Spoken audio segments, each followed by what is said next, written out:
So the goal of our problem here is to find the area of this regular pentagon. Again, remember, all regular means is that all of the side lengths on the pentagon are exactly the same, and each of these angles are congruent to each other. In order to solve for the area of this, what we're going to do is we're going to draw in the radii of this regular pentagon so that we end up with a bunch of triangles on the inside. Now, these triangles aren't just any old triangles, they actually have a couple special things going on with them. We'll see that in just a moment. Now, just looking at them, one thing that we should start to realize is that all of these triangles sort of formed by the radius are actually congruent to each other. Another sort of interesting thing about them is that because these are all radii, they are all also congruent to each other. So it turns out that if you draw in the radii inside of any regular polygon, you're going to end up with these congruent isosceles triangles. Now, both ideas here are super important. The congruent part and also the isosceles part, we'll see why in just a moment. Now, how we're going to approach this problem then is we're going to find the area of just one of these triangles, and once we know the area of one of those triangles, we can use that to find the area of the entire shape. So, what I'm going to do is I'm going to start off by drawing this triangle right here, just sort of off to the side so I have a bigger diagram, something a little bit easier to work with. Now, we were given that the apothem of our pentagon is 8, but it also turns out that that apothem is really the height of our isosceles triangle. It's 8. Now, if we want to find the area of a triangle, we know that the area of a triangle equation is 1/2 the base times the height. And the nice thing is, because we were given the apothem, we're kind of halfway there already. We know the height. All we need to do now is find the base of our triangle right here. But based on this diagram alone, we really don't have enough information to do that. So we have to go back to our original diagram. And what we're going to do is we're going to solve for some of these angles in here so that we can use things like trigonometry or Pythagorean theorem. In this case, it's going to be trigonometry. Now, if I look at these central angles inside of my pentagon, we should note that they're all actually congruent to each other because these are congruent triangles. So if I want to find the measure of this entire angle right here, something like that, or that, or that, all I have to do is take 360 degrees, and I'm going to split it up into 1, 2, 3, 4, 5 equal parts. That tells me that each one of those central angles is 72 degrees. Now, that is a nice piece of information, but we're actually going to take it a little bit further. We're actually going to find the measure of this angle right here. Now, the reason why is, if we can find the measure of this green angle right here, well, we know the length of our height, and we would know the measure of this angle. That means that I can use trigonometry then to find the base of this right triangle right here. So let's take a look at how to do that.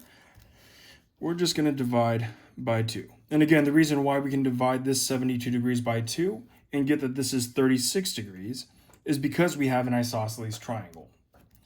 So this angle, 36 degrees.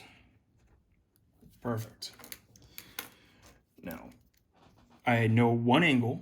I know that one of my sides is 8. I'm going to use trigonometry here to solve for this side length. So across my angle is my opposite side. Across my 90-degree angle, there's my hypotenuse. And this side right here is the adjacent.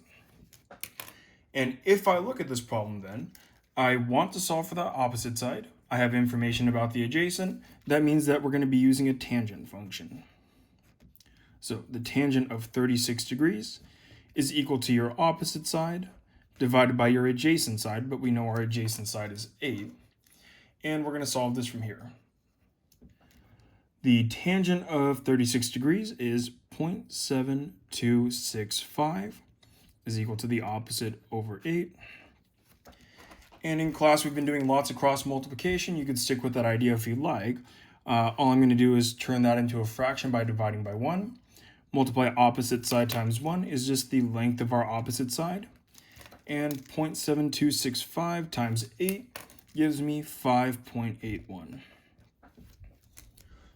So what we just solved for then is if we look at this right triangle, the base of that right triangle is 5.81.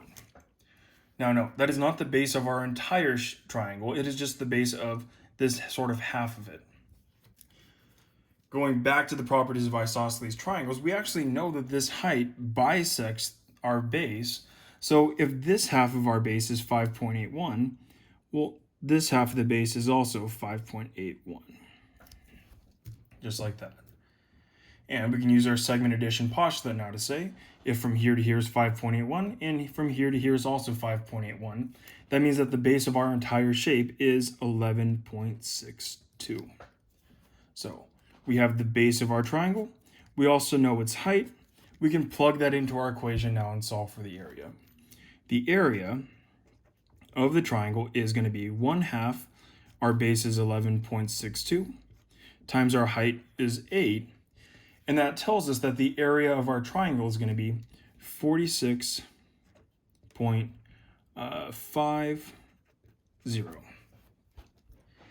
Now, I know that's a lot of work so far, but one thing we need to note, that is just the area of our triangle. It is not the area of our entire pentagon, and our goal here was to find the area of the pentagon.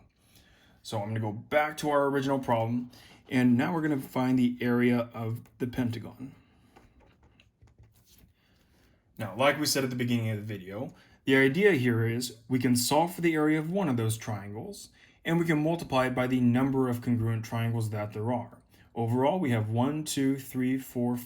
congruent pentagons, 5 congruent isosceles triangles, and we know that each of them has an area of 46.5, and if we multiply that together, it tells us that the area of our pentagon is 232.5.